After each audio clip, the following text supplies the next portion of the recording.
You're listening to the Patriot Nation Podcast.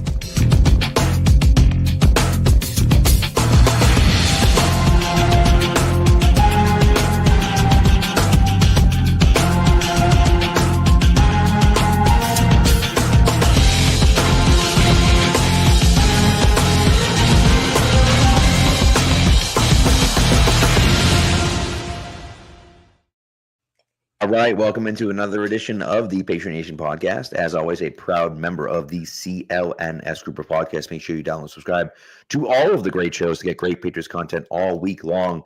But tonight, it's the Pats Nation postgame show. And Matt, this might have been the game of the year, Matt. This might have been the game of the year. Woo-wee! What a win by the Patriots. What a win.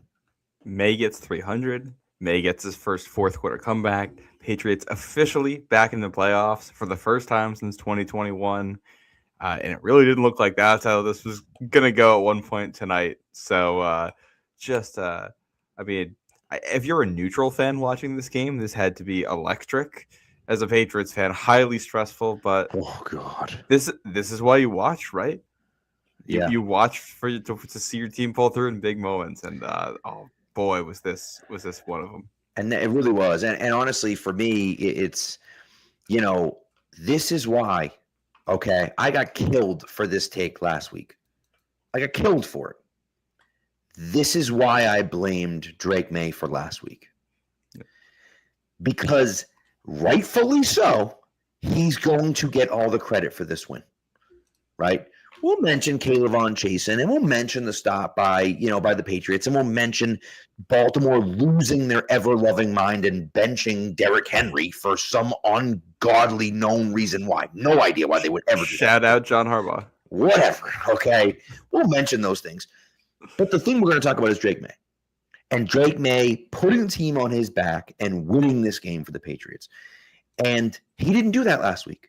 And he's capable of doing that. Right. And so if you're going to give him the credit for it, which we're 100% going to do, and he deserves it, you also have to say when he doesn't do it.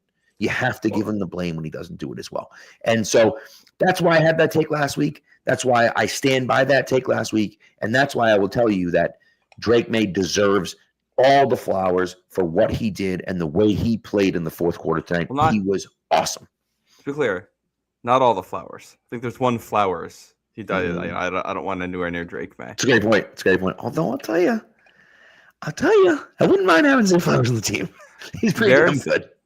I was going through my own tweets, and I have a tweet from October of last year when the Ravens traded for Deontay Johnson about how the Ravens were creating the group of wide receivers that was most likely to play really well for you and then blow the game at the end. This is with like Aguilar too, and it's like that's what we've seen. This is not the first time we've seen Zay Flowers. No, wait, was it the playoffs last year when he was diving into the end zone and got stripped? 2 years ago, when the Ravens were the 1 seed was it against the Chiefs? Yeah, and that was a Chiefs team that that was the one that needed was that technically double overtime against the 49ers to win that Super Bowl, or like the last play of regular overtime, whatever it was. Yeah, either way, yeah, like. That's a Ravens team that very well could have won that Super Bowl, and Zay Flowers dropping that ball going into the end zone. Another rough moment for him. But you just got to know. You just got to know that he's coming. You got to know. Yeah. And by the way, to me, that comes back to coaching. You watch the Patriots receivers. If they make a move like that, they put a second hand on that ball because they know that someone's coming. And and he doesn't do that, and credit to Kayvon Chasen, who I've been critical of this year, but credit to him for running downfield and making a play. And the Patriots, they haven't forced a ton of turnovers on defense. They haven't been a play-making defense really this year, and they made some big plays in big moments to win this game. To help win this game for the Patriots, and that that certainly was a huge one. Well, it's. I think two of the guys who end up being huge for you defensively in this, a game where you're not at your best on defense, it's Kayvon Chasen and it's Jalen Hawkins with timely punch-outs of the football, forcing fumbles for you. And it's just, those are those splash plays you need from guys who are maybe not role players, but guys who are not considered stars for your team. You got guys out. You need someone to step up and make him play, and we got 2 guys on defense doing it. And it's this defense this year has kind of been either don't bend or break. They feel like they either get stops or they just let you go all the way down the field and score. And they were actually able to get a couple, forcing a couple turnovers today to stall drives. They're also forcing, I don't know if it was technically a red zone stop, but there was one possession where you forced the Ravens into a field goal. And you're going against Tyler Huntley. This was not your best day as a defense. There's a lot to be critical of over there. But I will say, when you're this banged up on defense to play just well enough to give your offense a chance and then to finish the job, I mean, this is all you're at. And this is what the defense didn't do last week. And this is what the offense didn't do last week. This is both of them fixing it at the same time, where you get some complimentary football at the end of the game to give yourself a chance to take the lead and keep the lead. And I thought they learned a lot of lessons from last week and applied them here with just little things where they were able to play better. Yeah, that's true. And listen, it was far from a perfect game. Okay, far from a perfect game. There were a ton of mistakes by the Patriots. By the way, if you're looking at our ticker right now, you can see that X next to the New England Patriots name. That means they have officially clinched the playoffs. Pretty nice. Kind of like that. But nevertheless, there were a ton of mistakes tonight. They made a ton of bad plays. They made a ton of stupid plays. There were a bunch of questionable calls from the special teams and from the offense and even from the defense too, which didn't play well. But nevertheless, there's definitely things to be concerned about. If you're a Patriots fan and you're looking at this team, there are things to be concerned about. If you think that they can make a run to the Super Bowl, there's some serious concerns about this team. Okay? And we'll get into that. But what you saw in the fourth quarter was a team with the resilience to say, we're not out of this yet, right? And you saw Diggs, prowling the sideline, right? Screaming at everyone, head up, chin up, let's go. We're good. Don't worry about it, guys. We're fine. And they go out and they score back-to-back. They score back-to-back touchdown drives, right? And that to me, that shows the type of leader that Diggs is, and it shows you the type of team that the Patriots have here. And I really think, and I don't know if they have the talent. I know that they don't have the depth, right? Can they get their guys back healthy? If everyone stays healthy, do they have enough talent to make it to the Super Bowl? Maybe. The AFC's wide open this year. But you're also trying to build something for the future. And so what I'm seeing out of these guys and the leadership that you see out of these guys is awesome. And it's something that you really want to see. And by the way, I said on this show last week, we had to find a way to get Stephon Diggs more involved. They did it. Worked out pretty well tonight. Early on, too, first drive of the game, you're finding him for a big play. And I thought they did a really good job of getting him the ball. If we zoom out for a second, for a game that was highly stressful and was in doubt for stretches, you look at the final team stats. Patriots had more first downs, 24-18. They had more yards, 453 to 330. They had more passing yards and more yards per pass, more time of possession, more yards per play overall. And they were worse in the red zone. Worse with yards per rush. But outside of those, significantly worse on third down. Yeah, but then the Patriots also 2 of 3 on fourth down. True. So making up for that a little bit with fourth down conversions, and it's just you did enough. And then the team stats do look really those yardage totals too. The Patriots significantly more yards. Yeah. Which part of that's a field position thing, I think. But the Patriots came to play, and this is a game they probably end up winning by more, if not for a couple stupid Drake May turnovers in the first half. But you overcome that, and the fact that when you're in that spot late in the game, you know that they're blitzing you. You know that they're going to bring their complicated pressures. They know you have to throw the ball. And May is able to execute there. He didn't do that last week. He did do it this week. Now, is the Ravens defense worse than the Buffalo defense? Yes. But you would expect him to play better here, which he does. Like he meets that expectation, exceeds it with some of the throws that he makes to beat those coverages. And it's like there's an expectation that growth is going to be linear, and it just isn't. There's ups and downs, and like I think May, from just our reading the coverage perspective, got a lot better. And they mentioned something on the broadcast about how last week he was still looking for big plays, and he had to reset and just kind of take some of the short gains, which you see on tape. Against the Bills last week in the second half, multiple plays where he could have had a first down, and he passes that up for a lower percentage play more aggressively down the field. Thought today he did a much better job of just taking what the defense was giving him in some of those spots. And when you do that consistently and you make the throws, it keeps you on the field to have more opportunities for those chunk plays. And then obviously he hit a couple of them. Yeah. Well, and ultimately, right, it comes down to making the throw, right? You got to make it, because he wasn't perfect tonight. He had some bad misses.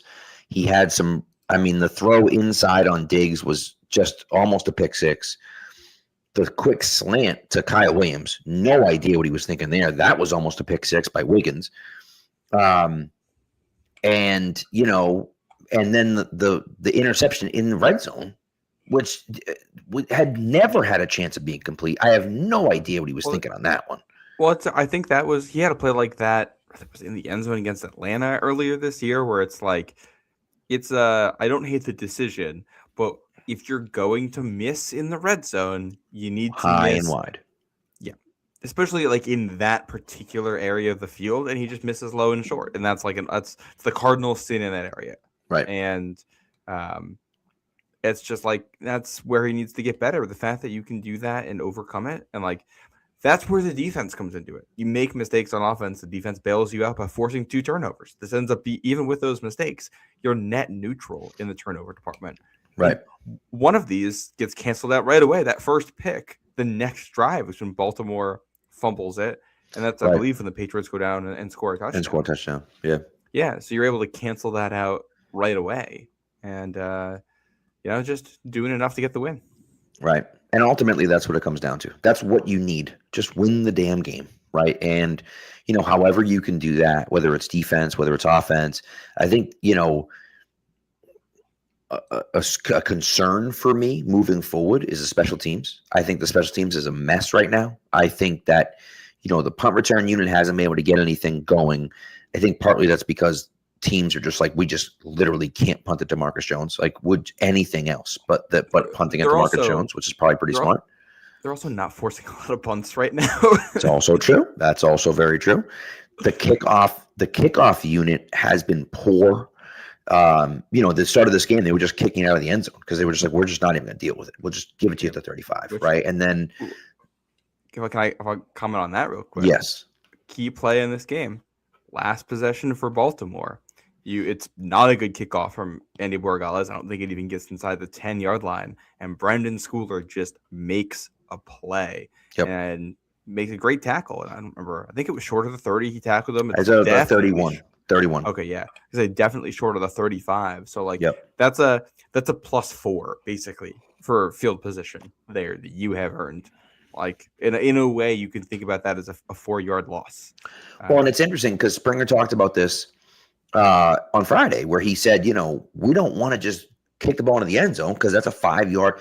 The typical NFL starting is, at the 30-yard line. So we don't want to give up 5 yards on every kickoff, but we got to be able to cover it, right? And so at the beginning of the game, they were just kicking out of the end zone, and then they said, all right, well, we got to make some plays here. And 2 times in a row at the end of the game, they were able to stop him at the 31-yard line. I think both of them went to 31. And so those are important plays. And again, like you said, it's a 4-yard loss. And it doesn't seem like much because it's still 1st and 10. But they're starting 4 yards back, right? That stuff matters. And so, ultimately we'll see how well the Patriots can win and how well they can do. But that's something that I was happy to see. Yeah. I will say that I think one of the more controversial plays of the game is that fake punt. I would like to learn a little bit more about what went into it. I didn't hate it as much as others. Like in a position like that where your defense is getting gashed the way it was, I'm not sure it makes a difference if you're giving them the extra field position because it feels like the other team is going to score regardless. And they called this out on the broadcast that the Patriots had a delay game on a punt, I think early in the second half or late in the first half. And they called out that they had kind of shifted into a weird formation. And they were like, did they have a fake called? And they didn't get the look they wanted. So they just took the delay game. And I think they tried it again later, and that's what that was. And, I think it would have been a tight window throw from Mapu if he tried it. The guy's kind of open, but you have two Ravens guys running towards it. And I don't know if I trust someone who isn't an NFL quarterback to make that throw. Yeah, that's fair. That's a fair point. Listen, I don't necessarily blame Mapu for that. It's not there. It's not definitely there. So take it and try to get it anyways.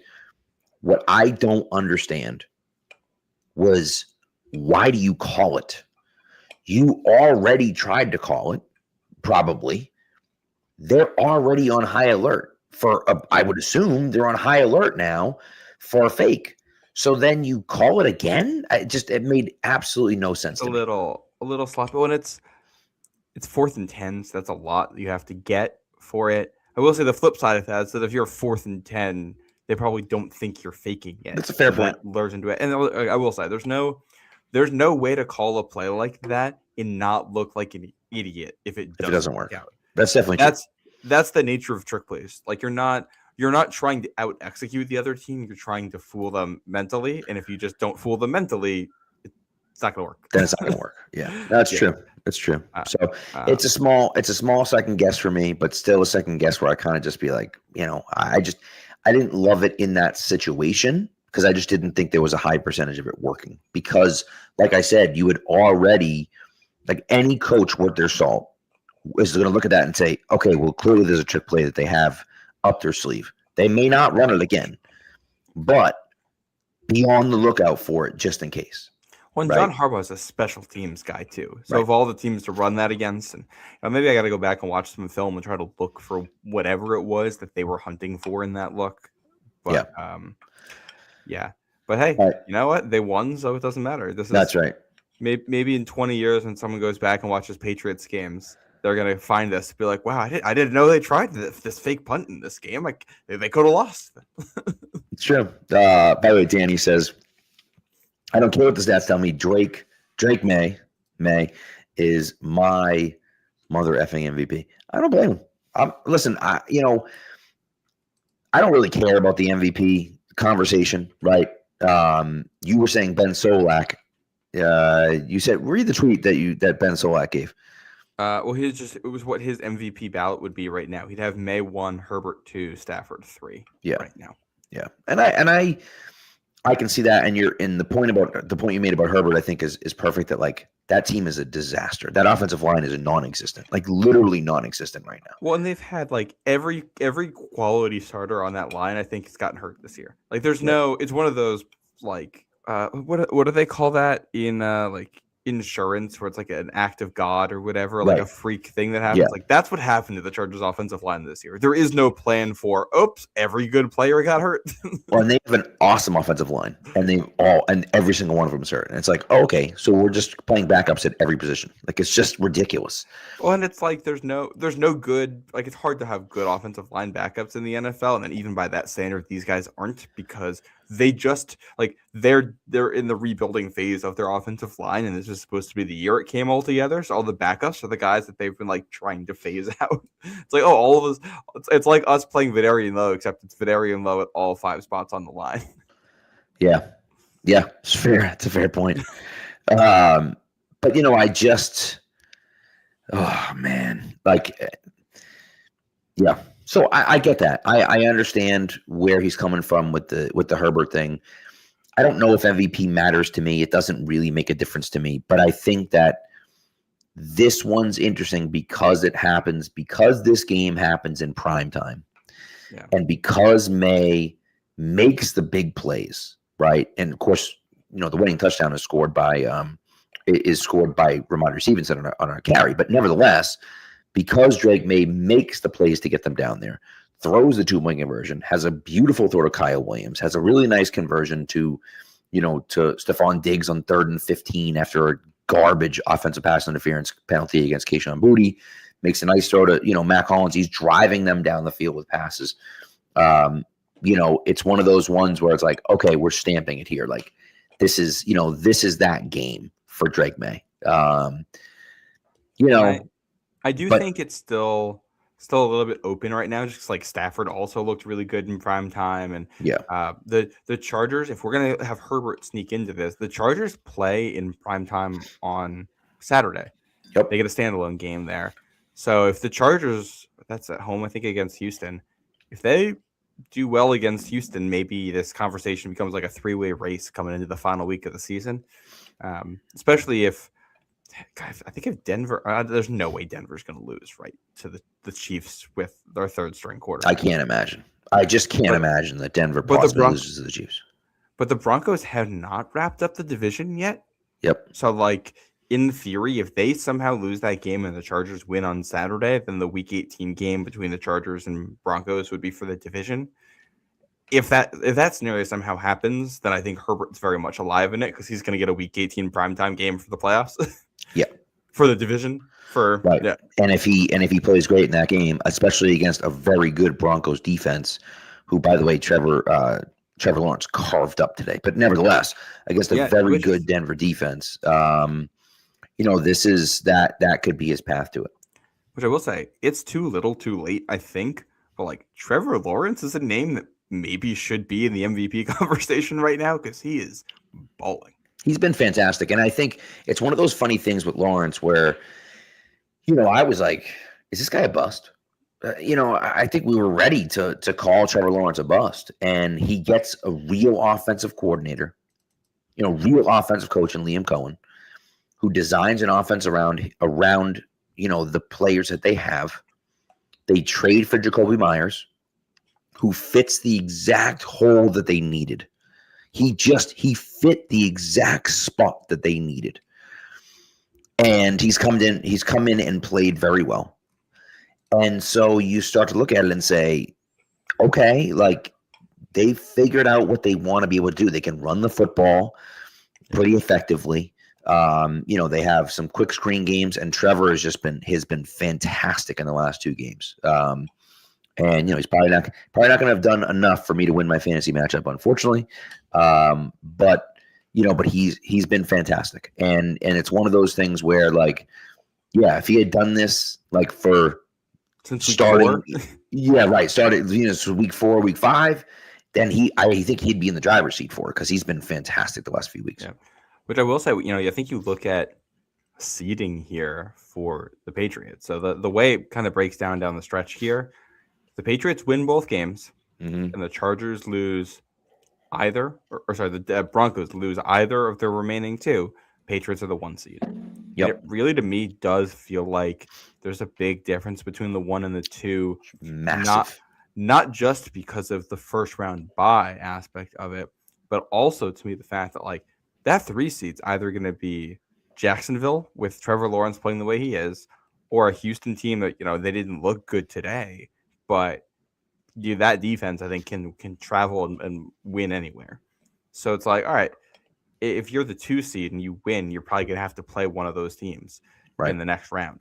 So if you can get a 1 seed, you get the bye, and you're going to get, in all likelihood, probably like the Bills or something, which would still be a tough matchup. Of course. But at least, it's a team and not just that, but if you get the 2 seed, depending on how things shake out, right? Yeah. If you get the 2 seed, you could fall in a situation where you're getting the Bills anyways. and then the 3 seed after that. And I don't think the Bills are going to lose another game. They could. They might lose next week to Philadelphia. But if the Bills lose next week to Philadelphia, there's a chance they end up at 7. And if they end up at 7 and you're at 2, you have to play the Bills. And then if you beat the Bills, then you're playing the Jaguars or the Texans the game after that. And that's a tough road, man. That's a tough road. And so, if you're the 1 seed, maybe you play the Bills, but like, Okay, that sucks. We don't want to play the Bills. Like, the Bills are really good and they have Josh Allen. But, like, you're only playing one of those teams, or you're playing the other one in the AFC Championship game, if that's the case. Yeah. I will say the way the seeding projections look right now, it's likely the Bills are the 5, assuming they beat the Eagles, who have Right. the Eagles kind of seem like basically locked into their play. Like they seem to just kind of be guaranteed to be the 3 seed at this point. They've already won their division. They're not officially the 3 seed, but I don't know. Their last game's at home against a bad Washington team, and I wouldn't be surprised if we don't see their best effort at Buffalo next week. So maybe they rest some guys who are banged up too. Right. That most likely not going to catch the Bears. Yeah. So and they're definitely not going to lose out. They're definitely not going to drop a 4. So yeah, they're chilling right now. So if the Bills win out, they're probably the 5 seed, which means the winner of that Chargers-Texans game will be the 6. The loser is going to end up being the 7. That's probably how this shakes out, unless the Colts somehow sneak in. And then right now, the Athletics projection actually has the Patriots as the 1 seed, which it uses the kind of average number of wins that you would get. It has the Patriots at 13.6 wins and the Broncos at 13.3 wins, that's effectively saying what the Patriots. I'm trying to do some math here. What the Patriots win, like, oh my goodness.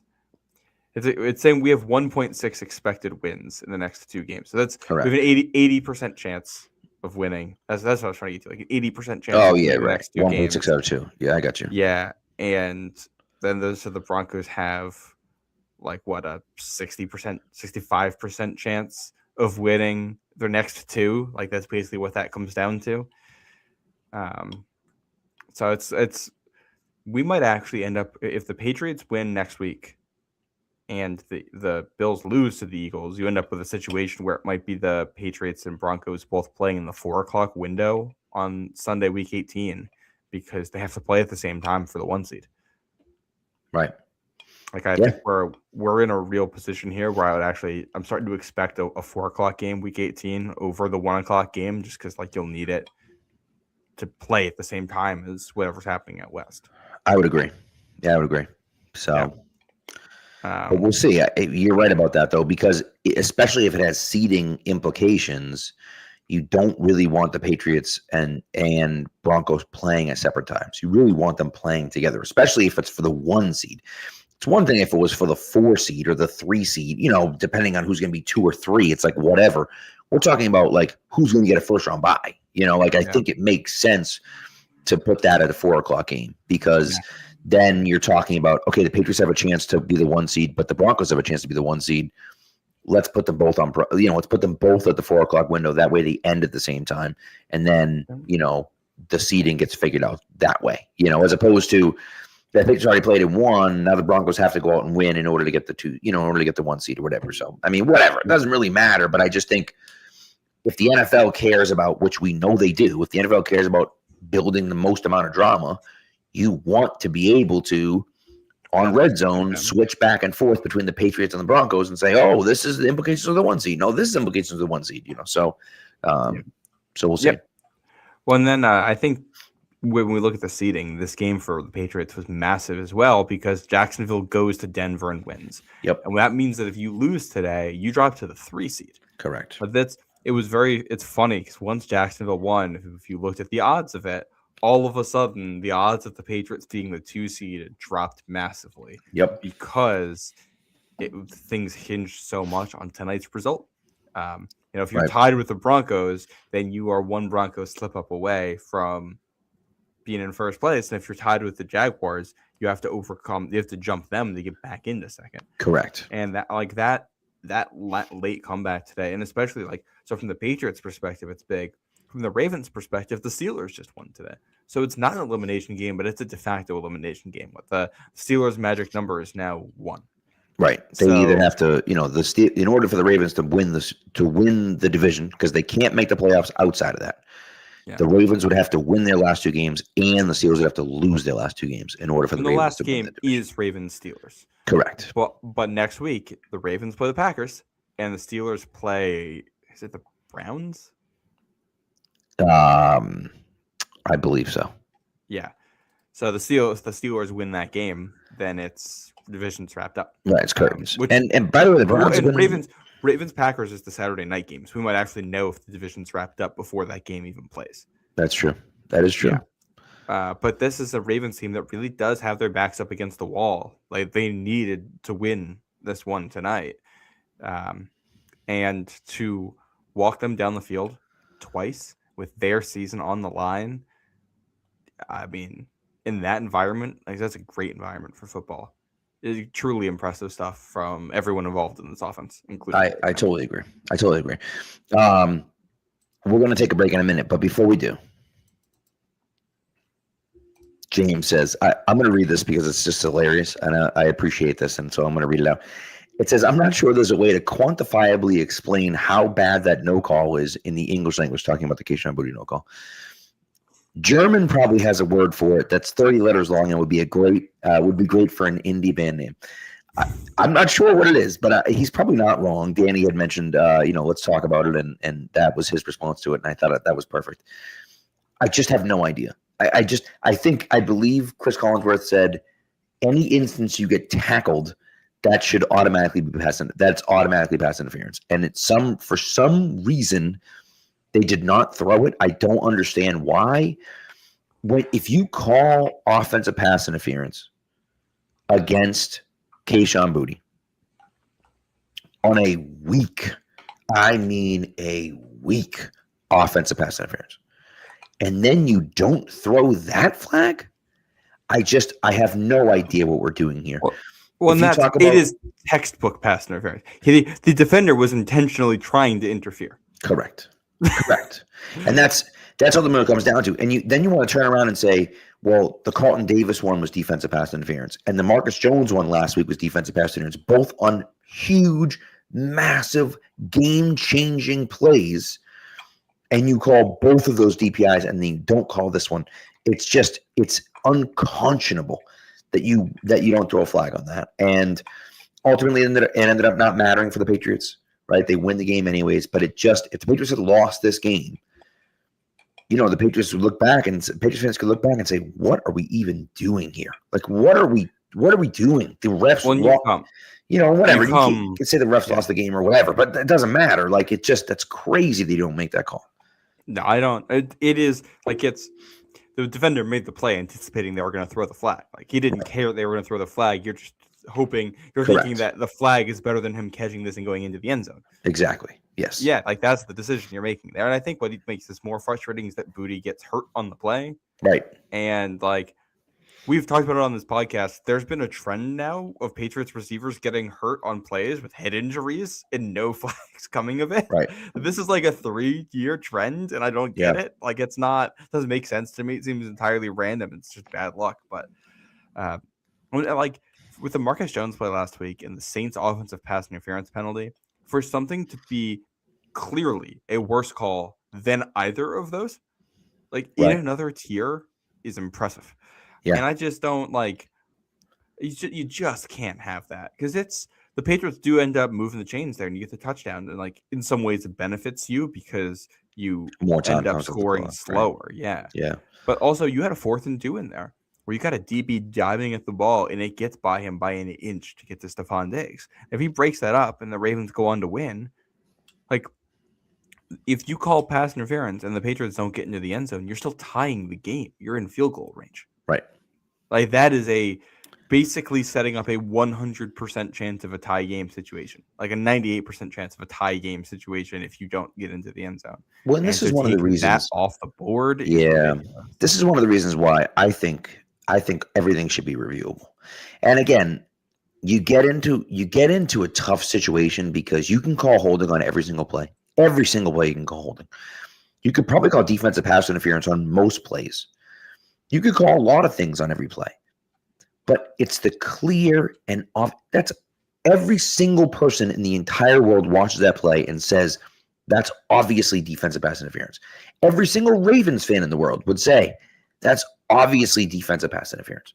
It's the clip of it. The clip of it is the top post on the NFL subreddit right now, with fans across the league saying, what? Right, and that's the type of stuff where it's like it's a prime time game, a prime time standalone game in the fourth quarter of a close game, and that's the thing that everyone's going to point to. The NFL has a refereeing problem, and it's just obvious, and it becomes more and more obvious every week, and it's insane that you don't throw a flag on that play. You just can't. Like, you almost have to have someone in New York that can just, I don't even want to go under the hood and review it. Like, don't go under but like, you know how, it didn't happen on the D-Hop catch, but like, you know how like when last week when the Patriots were going to challenge that play by the Bills, and they didn't even challenge it, it just came for the expedited review. Just do an expedited review, and just the guy in New York goes, it's pass interference. I've been pushing for this. Like, it's just expand expedited review to be essentially allowed to review anything that happens. Like, I think that's got to be the fix here, because that's a very quick and easy way to be like, oh, like this is what happened. And it's not like, this isn't like the 2-point conversion in the Seahawks game where it's a crazy play and it's like we need to like stop things and like figure out what happened here. This is as simple as it gets. This is as textbook a defensive pass interference penalty as exists in the league. The only one more blatant I can think of potentially is the Rams-Saints one. And I think this one might act from just purely a missed call basis is probably worse. And the ball's in the air for 5 seconds. The ball's in the air and he tackles the receiver. Time, and he tackles him. It's like, what are we even talking about?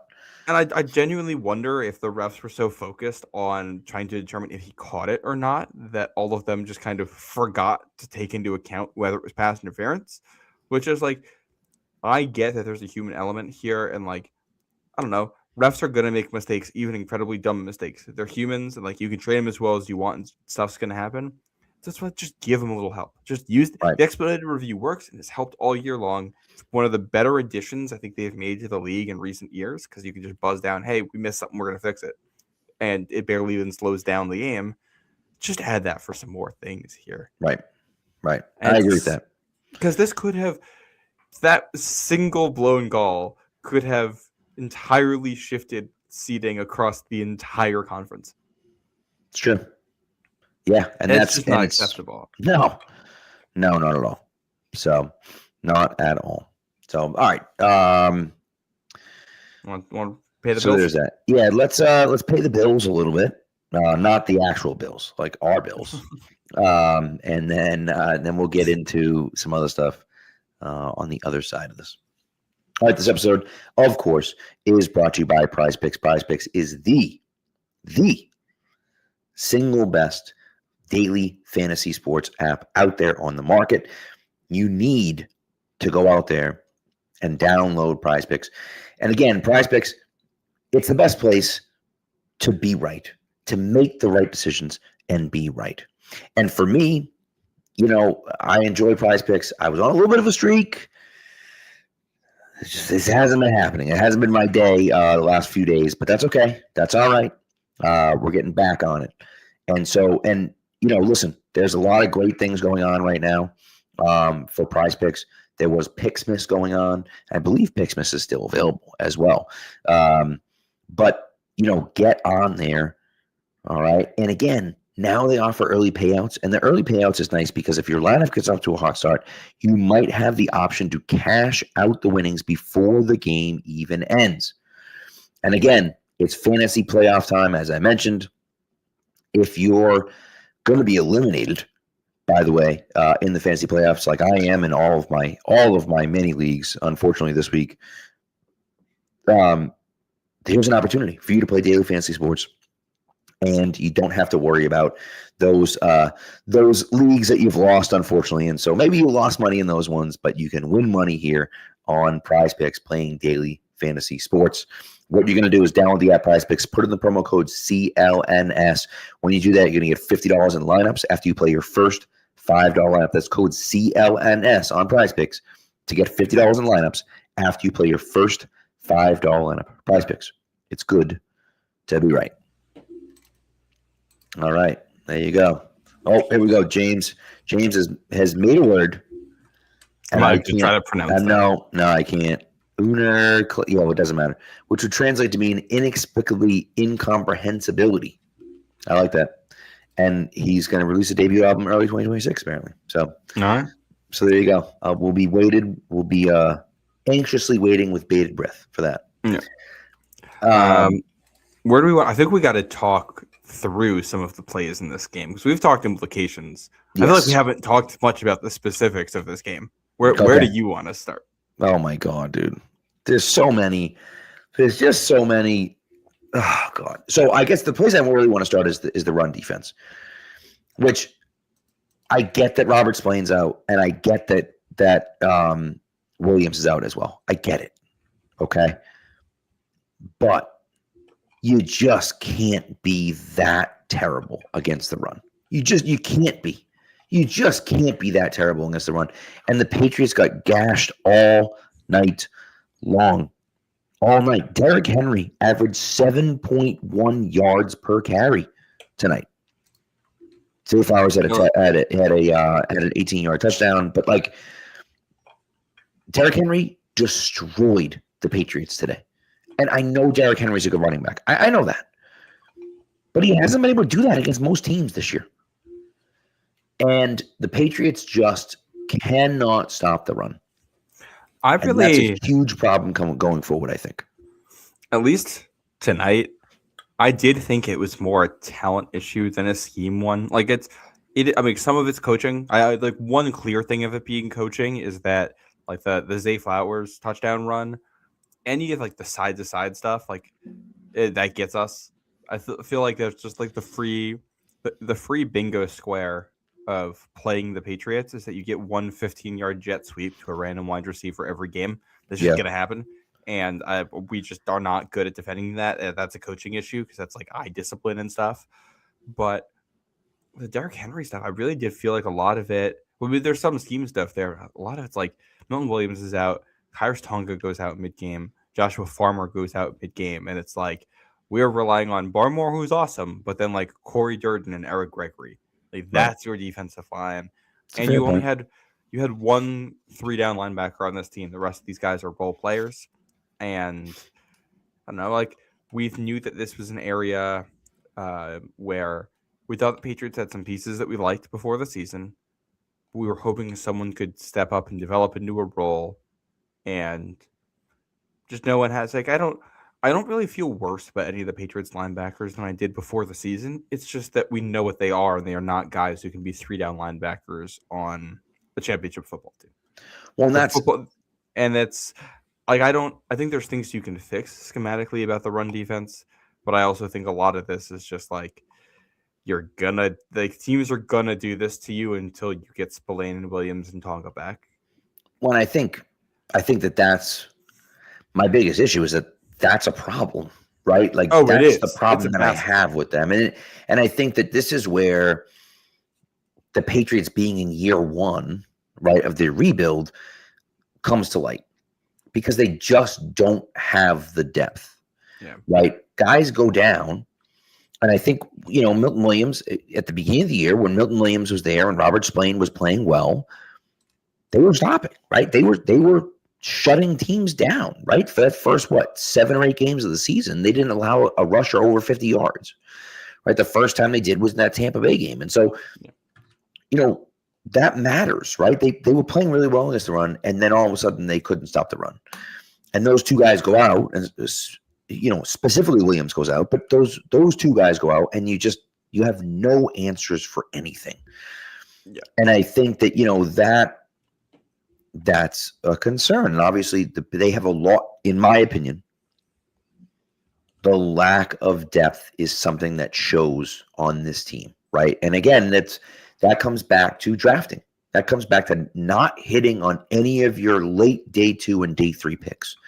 None of those guys have turned into players for you on defense, right? And I think that's a problem because now you're going out and signing guys from other teams and, Eric Gregory and Corey Durden. And these guys are all, cast-offs from Jack Gibbons. These are all cast-offs from other teams. You know what I mean? Right. Too. Yeah. Right. And so I think that, you have to be able to develop some of those guys, and they just haven't been able to do that. Yeah. And it's this, I think, like the cake is baked here You're not fixing this season. This is No. an off-season thing. So the question is going to be, how do you mitigate it going forward? How do you win despite it? And I am hoping that, like, I mean, you can have an awful defense and beat the Jets and beat the Dolphins. Like we saw, like the Dolphins, I don't know, at that game today was atrocious. They played terrible football. The Jets lost by multiple scores to the Saints today with Tyler Shock playing. Like, it's not, those teams are not good. I'm not worried about the run defense the next 2 weeks because I don't think it'll make a difference. I think you'll win regardless. I think the hope is that when you get to the playoffs, you just want to be healthier. And that's your fix to this right now. Get more talent in there. And like, Milton Williams isn't the world's best run defender, but he can create negative plays. And when he's out there, that snaps that Eric Gregory's not out there. So if you can get these guys back for a playoff game, like that's how you do it there. And it's also like probably not gonna have to see Derrick Henry in the playoffs.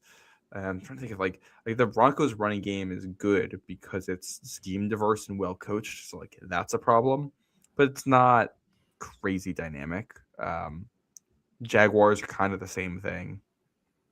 The best running game you might see in the playoffs is Buffalo. And you already did a good job against them earlier this year when you were healthier. Right. So maybe things change if you see them a third time this year. But yeah, run defense tonight was an issue. And thank goodness, Derrick Henry is probably the best closer, or at least the maybe second best closer if we want to throw Saquon Barkley in there, in all of the NFL as a running back. He does not touch the ball after 12:50 left in the fourth quarter in a game where they go up by 2 scores in a game where he's averaging 7 yards per carry. I mean, that was effectively like that was one of the single biggest things that wins this game for New England is that they go away from him and they try to give him a little bit of rest, and before you know it, they're losing. It's crazy. I don't understand how he's not in the game. It makes absolutely no sense how he's not in the game at the end. He's been your best player all game long. The Patriots haven't even come close to stopping him. They haven't even come close to stopping him. And you take him out. The Patriots just scored a touchdown to go down by 3 points. You're up by 3 in a game you absolutely have to win. And you take your best player off the field. Then the Patriots drive down and score a touchdown again to take the lead. And you still don't have Derrick Henry on the field. I don't understand it. Well, the problem is at the end, like once you're down, he's less valuable because he's not a passing back. Like he's, and this is like, I think they got too cute with it. The idea was we're gonna save him so that like once we get the next stop and there's 6 minutes left in the game, we can put Derrick Henry out there and he'll take us home. The problem is they don't get that stop. And they go with 3 and out. Like they're off the field so fast that like all of us like it's how many offensive plays did the Ravens even run? Like let's see. Derrick Henry runs in for a touchdown with 12:50 left in the fourth quarter. Right. Yeah, the Ravens run 6 offensive plays, and there's like some penalties and stuff in there. So yeah, they run 6 offensive plays.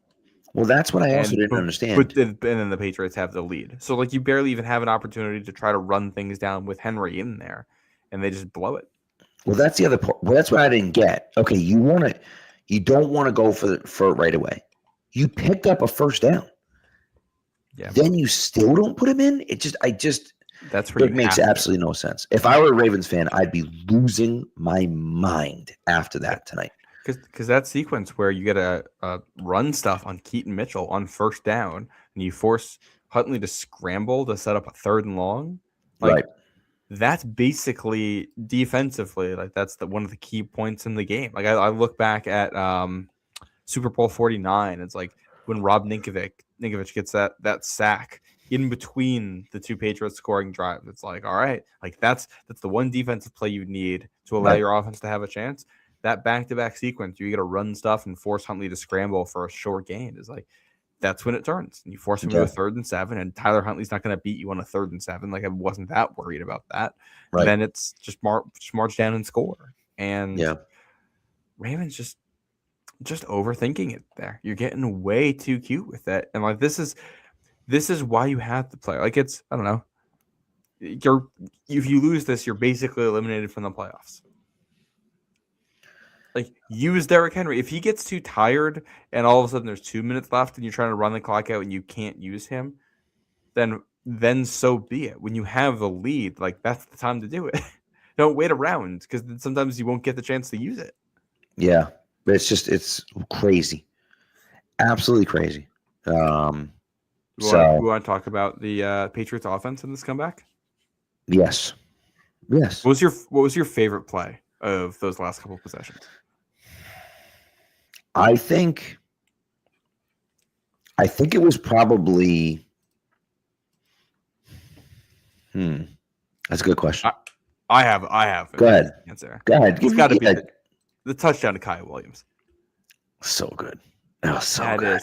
And Kyle Williams had a little night for himself tonight because he breaks away from Marlon Humphrey on a slant earlier in that drive, a little chunk gain, and then, it's a perfect throw from May to hit him down near the goal line, and then the ball tracking from Kyle Williams on that, like that ends up being the difference on that play. Those two guys are stride for stride. He's not really open. But he's NFL open. He's open enough that you can give him an opportunity to make a play, and he just tracks the ball better than the defender. That's why he makes that catch, which is placed in a spot where only he can really go get it, and he does, and he corrals it. And that's just like it does not get better than that on that type of play. Unbelievable stuff from both of them. If he can make plays like that consistently, he's going to be a huge weapon for the Patriots. A huge weapon for the Patriots if he can make plays like that consistently. And I don't know if he can, right? I'm not sure if he's going to be able to, but if he can, that is incredibly massive for the Patriots. And I just think, with his speed, right? He has no moves, but with his speed, he becomes an instant weapon for the Patriots, especially if he can track those long balls and make nice contested catches. You asked my favorite play. My favorite play was the 4th and 2 throw. That was an outrageous throw. And they pointed it out afterwards, and they did a really nice job of pointing it out afterwards. That corner read and out the entire way, knew it was coming, jumped the route before he even made the break to outside. And May made a pass that was so perfect that he still couldn't get a hand on it.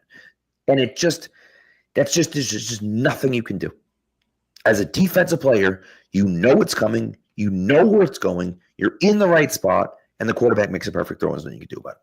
And it's just like that's the level of execution that it takes to win a game like this in that moment. And May came through and did it. And that's just like, man, what a throw that was. And again, the Kyle Williams throw was an unbelievable throw as well. This one was kind of that out route throw to the far side of the field. Just awesome. Awesome. Yeah, that was also electric, and Diggs being able to run after the catch with that too, the way he did.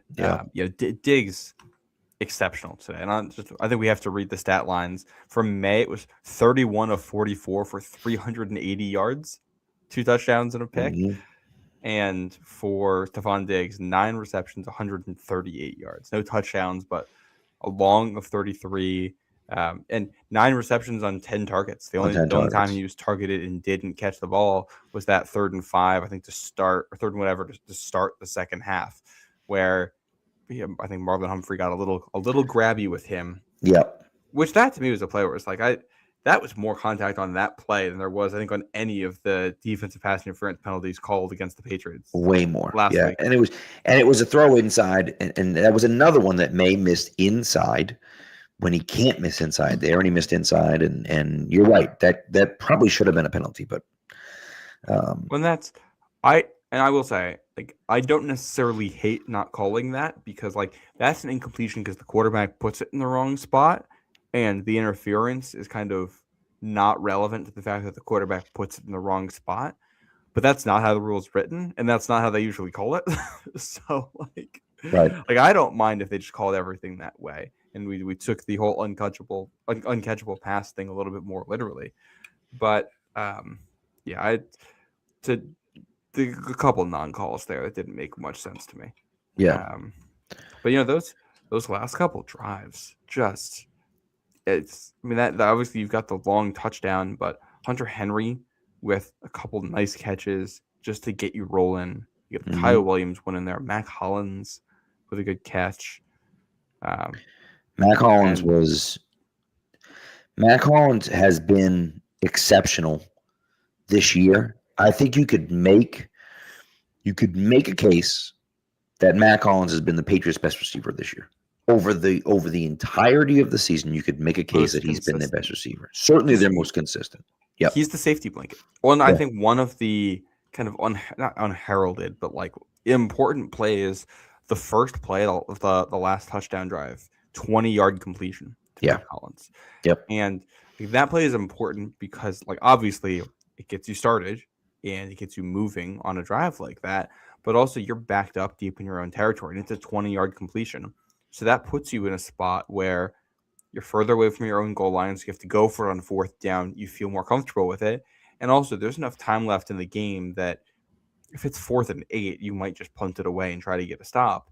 And now you're able to put them back at their own 20 instead of Baltimore being at midfield and being almost in field goal range. Just like what that does for field position on the first play of the drive is so massive. Yeah, I agree. And then it's immediately just like quick hitter,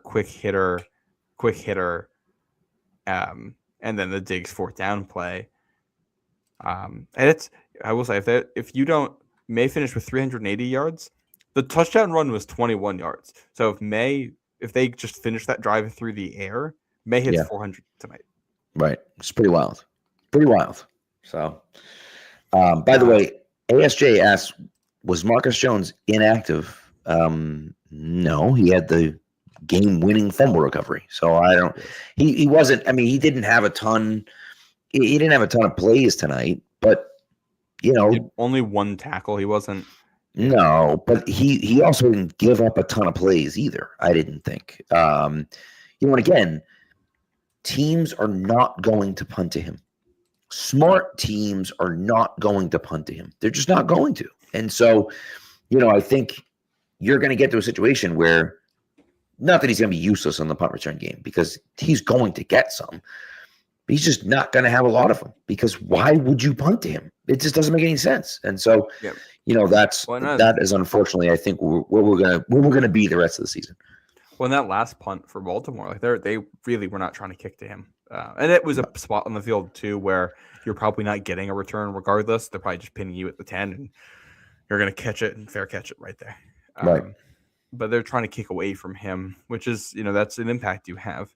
And the Baltimore had, like, Jordan Stout's a good punter, and they have a good operation over there, generally speaking. So, like, it wasn't going to be a big day for him in the return game, I didn't think. But I was confused why they didn't have him on Zay Flowers and Christian Gonzalez on Rashad Bateman.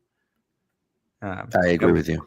And Gonzalez did have a great play on Bateman in the fourth quarter, I think it was. It ended up not mattering because they ended up converting on that set of downs anyway. But where he drives on a quick out and breaks it up. And, like, I didn't think Christian Gonzalez had a great day today. I didn't think he had a great game last week. But that he seemed to kind of come alive there and make a nice play. And needed that from him. Yeah. That's a good point.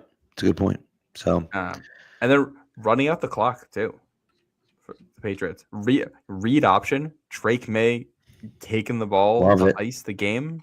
Absolutely love it. The playoffs. Just absolutely love it. Yeah, electric stuff there. Well, that's what you want to see. That's the stuff you want to see.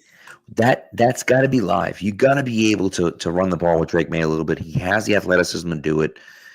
Put the game away. And that's what they did. Yep.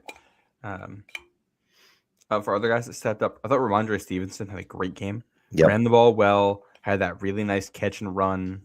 At one point, he had a catch and run on the last drive too. And again, clean, no fumbles. So yep. I think he did a good job in pass protection. Like,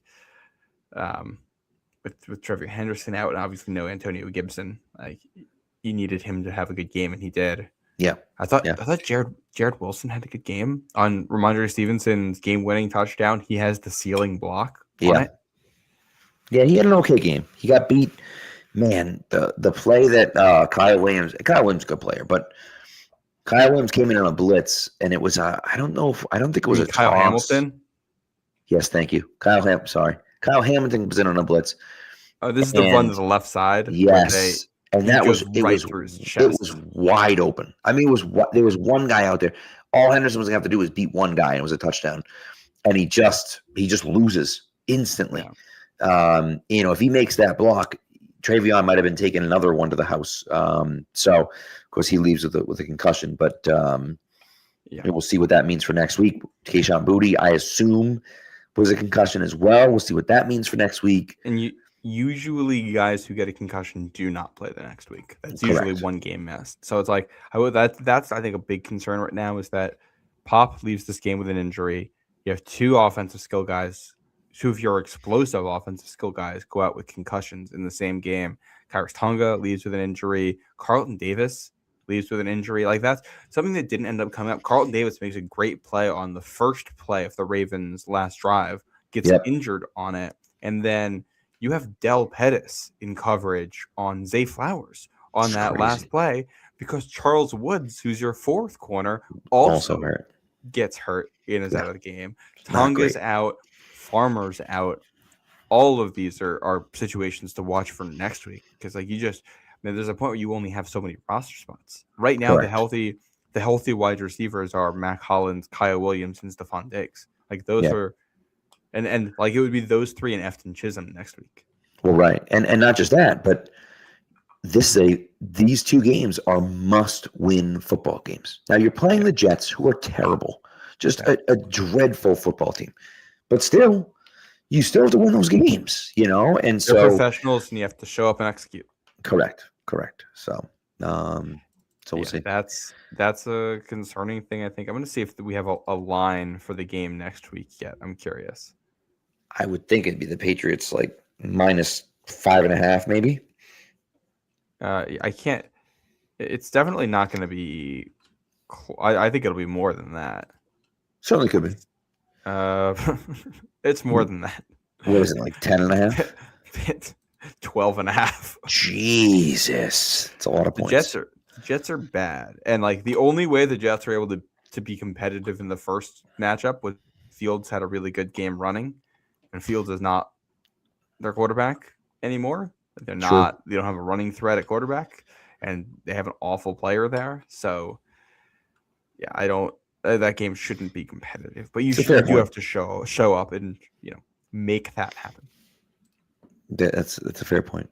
So, Milton Williams eligible to come off IR this week. So is Will Campbell. No, I thought Will Campbell was next week. I thought they got put on IR the same week. I'm pretty sure I'm pretty sure that Milton Williams got hurt. Went on IR, and then Campbell got hurt the ensuing game, the following game. I do think, from what we've heard about the Will Campbell injury, regardless of when he's eligible, I wasn't expecting him before the postseason anyway. It's kind of my thought. We heard about it. It's kind of my thought. That type of injury is usually like a 6-week thing or longer. Right. So that's another reason why getting a bye would be massive here. And you don't control your destiny, but like you want to put your best foot out there and put the Broncos in a position where they can't afford to make a mistake. Correct. I agree. So, I'm trying to think if there's any other guys that would get game balls tonight. I got nothing. I mean, Caleb on Chasen for forcing that fumble. Yeah, and again, I've been critical of Chasen. Made a nice play. Stayed with it, stuck with the play. And, ultimately that comes down to coaching. You don't quit on the play. Yes, there was a completion. Go get the ball. Just go run and get the ball. Yep. And I was happy to see that. So, but yeah, it's I don't know. I'm trying to think if there's anyone else. Not really. We talked about Mac Hollins, Diggs, obviously. Anthony Jennings with a sack tonight. Yes, he did. He did have a sack tonight. So, yeah. um, Thought he looked good there. Yeah, I think we and touched that's it. everything. Jalen Hawkins had a nice forced fumble. Yeah. And again, Borregales coming through, not necessarily super cold, but nevertheless, Borregales coming through in a colder weather situation. In a game where Loop comes up short on a field goal too. Yep. Yeah, and that was from 51. That was further than he kicked. But I mean, he kicked from what, 45, and it was halfway up the net. So like, feel good about that kicker decision right now with the way they kicked tonight. Yeah, certainly, I would agree. So yeah. Anyways, let's get the hell out of here. It's 1:00 in the morning. So we're gonna be back. Just a short programming note here. We're gonna be back Friday night with you. Friday-ish, maybe not even night, but Friday during Black Friday. Some point Friday. Not Black Friday, but no, that's incorrect. Wrong Friday. Yeah, Boxing Day. Yes, Boxing Day for all you Canadians out there. So, but it will be, yes, the Friday. Friday is the day after Christmas, so we hope that you all have a Merry Christmas. If you celebrate, I'll be enjoying my time with the fam, and then we'll be with you on Friday talking about this Jets game coming up on Sunday. So, but until then, we appreciate you. Enjoy your time. Enjoy your time with your families. Enjoy your time. I hope you all have a happy holidays, and be good to each other, and go Pats.